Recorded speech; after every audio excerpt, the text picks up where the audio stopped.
What is the scariest story you know that is 100% true? I would call it creepy more than scary, but my mom's friend had a small house and lived alone. She noticed weird things. A batch of soup depleting faster than usual, missing eggs, damp towels in the hamper when she hadn't used any, extra dishes in the dishwasher, etc.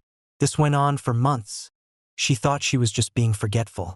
One day she heard some thumping around in her attic and went to investigate. She found some makeshift living quarters. Small radio, hot plate, sleeping bag, pillow, food wrappers, etc. She called the cops who came to keep an eye on the place. They ended up catching a homeless man climbing a tree, trying to sneak into her attic window. He had been doing this almost daily. He would wait for her to go to work, then go downstairs and help himself to food and amenities. The funny part about this story is they got to know each other throughout the ordeal, and the guy was actually very respectful, just down on his luck. She didn't press charges, instead, let him move in, helped him get a job, and he lived in the attic until he got back on his feet. Creepy shit with a happy ending. My mom was driving, and a guy ran out in the road, so she stopped so she couldn't hit him. It was nighttime, so it was pretty dark out, and 3 other men emerged from the forest around, all trying to use the door handles of her car to get in. She locked them luckily, and gassed it to the nearest town. Remember to always lock your car after you start it, because if it wasn't unlocked, who knows what would have happened to her. Probably one of the many reasons newer cars auto-lock their doors once you go over 15 miles per hour. Nishaber train disaster is something that reminds me how death can come at any moment. A train with 51 wagons of sulfur, fertilizer, petrol and cotton will somehow broke loose and rolled down the track about 20 kilometers until it derailed in the town of Khayyam, Iran. There were no humans on board. Chemical leaks ensued and authorities tried to extinguish whatever fires broke out. At one point, the whole thing explodes, and it really explodes. The whole town of Khayyam is literally demolished. 3 nearby towns are badly damaged, and it was heard 70 kilometers away. The wreckage continued to explode for several days after. Around 300 people died and more than that injured. An earthquake of 3.6 on Richter scale was produced. 1904 Cincinnati Privy disaster. In 1904, 9 schoolgirls drowned in an outhouse after the floor collapsed. They literally drowned in human waste. This is the second post in this thread that features Cincinnati. For such an inconspicuous little Midwestern city, it does have a colorful history. My friend's boss bought an Audi A4 convertible back when they were new and interesting. One of the talking points was the pop-up roll hoops that were hidden unless you rolled it. A few months after buying it, he got to test those roll hoops out, as he lost control and skidded down a steep bank about 35 feet deep. The roll hoops did their job, and he survived with just cuts and scratches from the bushes he'd plowed through. The car ended up the right way up and he got out, walked back up the bank to the side of the road, then got on the phone to the police to report the accident. While he was standing there, a driver from a car that had seen the accident came over to speak to him. Approaching from behind, the other driver asked if he was okay. My friend's boss turned around to reply and dropped dead. His neck had been fractured, but was in one piece right up until he turned his head, when it severed his spinal cord. Artemis Pyle, the drummer from Lynyrd Skynyrd, survived a plane crash and walked to a nearby house only to be shot by the homeowner. The homeowner saw a bloody, long-haired man and winged him. Pyle survived that as well and made a full recovery. Before my dad died, he once told me a story from when he was in Vietnam in the 1960s. He told me about a mission where he and one other American with 5 CIDG strikers, South Vietnamese villagers turned fighters, were tasked to emplace seismic ground sensors along a trail network deep in the jungle.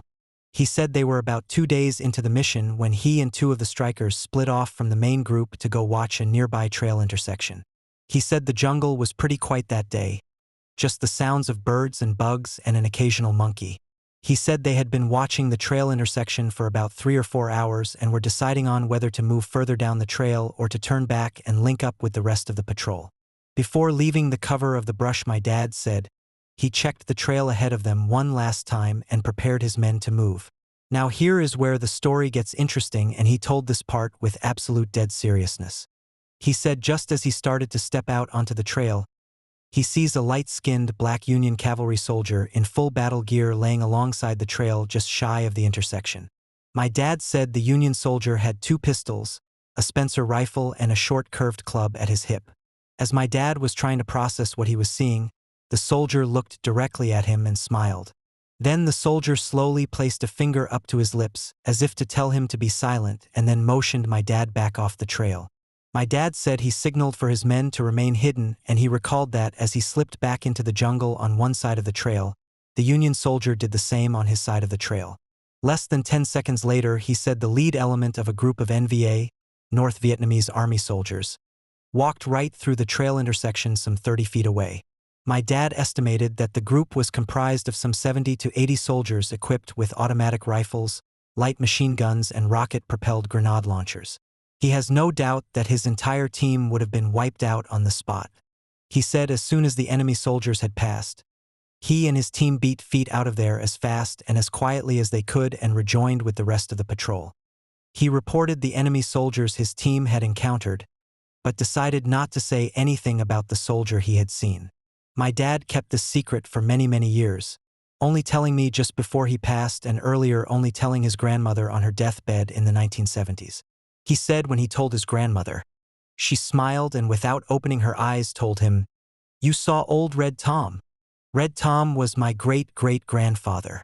He was a half-black/half-Creek freeman who was a scout for the Union Army during the Civil War and later served with the U.S. Cavalry in the American West. He was known for carrying 2 pistols, a Spencer rifle and a Creek war club into battle. A female friend in college disappeared from a party at another university in the city town 25-ish miles north of our school. She had arrived with another friend who I believe had driven. At some point she split off to play cornhole or something and was later inexplicably gone. Phone calls went to voicemail, police were called, but she was simply missing. About 10 days later she was found by a homeless man who witnessed her crawling up to a bus stop in the city, begging for help. She had broken a leg and an arm and was in very bad shape.